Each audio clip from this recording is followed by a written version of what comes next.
माननीय सभापति महोदय, मैं आपका बहुत आभारी हूँ जो आपने मुझे इस बिल पर बोलने के लिए समय दिया है।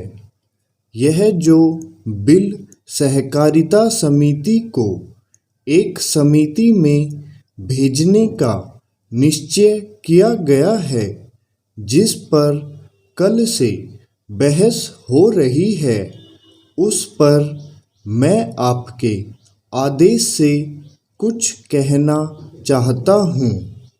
श्रीमान, इस बिल को देखा जाए तो यह समझ में आता है कि यह कोई नया बिल नहीं है, बल्कि जो सन 1912 का कानून है उसी की लाइन पर बनाया गया है और कोई नई बात नहीं रखी गई है। श्रीमान, इसमें सहकारी खेती की बात रखी गई है। अगर यह कहा जाए कि यह कोई नई बात नहीं है तो गलत नहीं होगा। जहाँ तक सहकारी खेती का संबंध है तो उसकी तरफ जनता और विशेषकर किसानों का बिल्कुल कोई झुकाव नहीं है और उनका झुकाव न होने के कारण उन्होंने उसे उस सीमा तक नहीं अपनाया जितनी सरकार को आशा थी। श्रीमान, आपको मालूम है कि नागपुर कांग्रेस में यह प्रस्ताव पास हुआ है कि सहकारी खेती कराई जाए। पूरे देश में इस समय इसका जोर चल रहा है और इसको लाने के लिए न मालूम इसके कितने रूप रखे गए हैं। यह कहा गया है कि इसके अंदर कोई जोर नहीं है। अभी एक माननीय सदस्य कह रहे थे कि राजनीतिक पार्टी के लोग यहाँ पर सहकारिता के संबंध में कुछ कहते हैं और बाहर किसानों से कुछ और ही कहते हैं। वे किसी से यह भी कहते हैं कि तुम्हारी जमीन छिन जाएगी। मैं यह निवेदन करना चाहता हूँ कि यह जो कहा गया है और किसानों के अंदर जो भावना पैदा होती है वह इस बिल से साफ स्पष्ट होती है कि वह गलत भावना नहीं है। मैं यह जानता हूँ कि जब किसान पार्टी का जोर बढ़ा और किसानों की आवाज़ ऊंची हुई तो सरकार ने और हमारे नेताओं ने यह कहना शुरू कर दिया कि हम सहकारी खेती को किसानों के ऊपर लादना नहीं चाहते, बल्कि यह तो किसानों की इच्छा पर है। लेकिन इसके साथ ही साथ एक बात मैं पहले भी निवेदन कर चुका हूँ और फिर भी निवेदन करना चाहता हूँ कि नेताओं का अपना विचार होना चाहिए।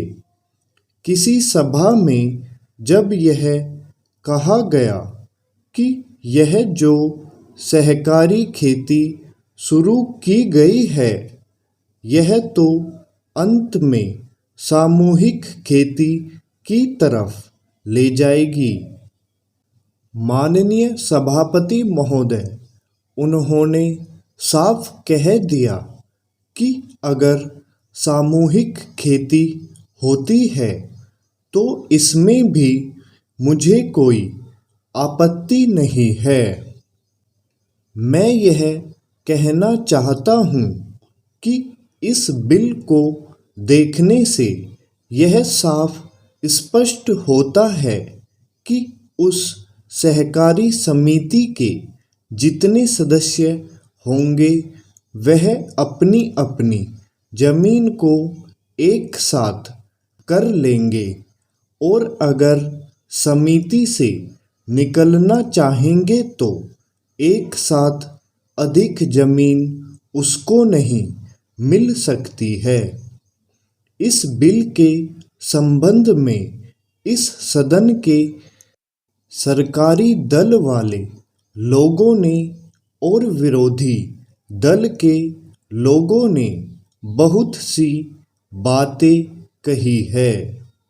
जैसा कि यह बिल है, इसको अभी समिति के सामने विचार के लिए जाना है और वहाँ से विचार होने के बाद यह इस सदन के सामने फिर से विचार के लिए पेश किया जाएगा।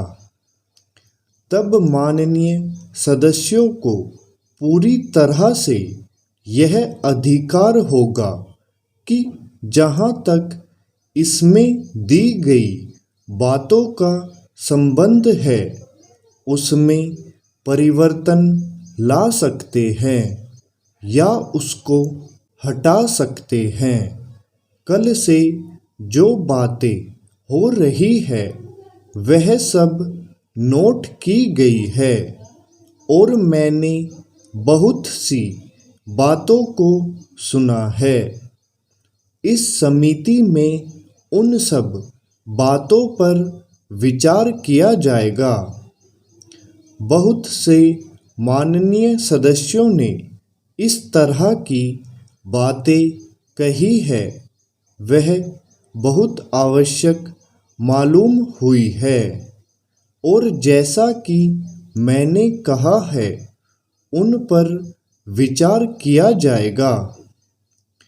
जहाँ तक सहकारिता का संबंध है, चाहे सरकारी दल वाले माननीय सदस्य हो, चाहे विरोधी दल वाले माननीय सदस्य हो, सबकी यह मांग है कि जब हम जनता के राज में विश्वास करते हैं और अपने यहाँ जनता का राज स्थापित कर लिया है और जबकि देश में गरीबी है और उसका गलत लाभ भी उठाया जाता है, तब सहकारिता की बहुत आवश्यकता है।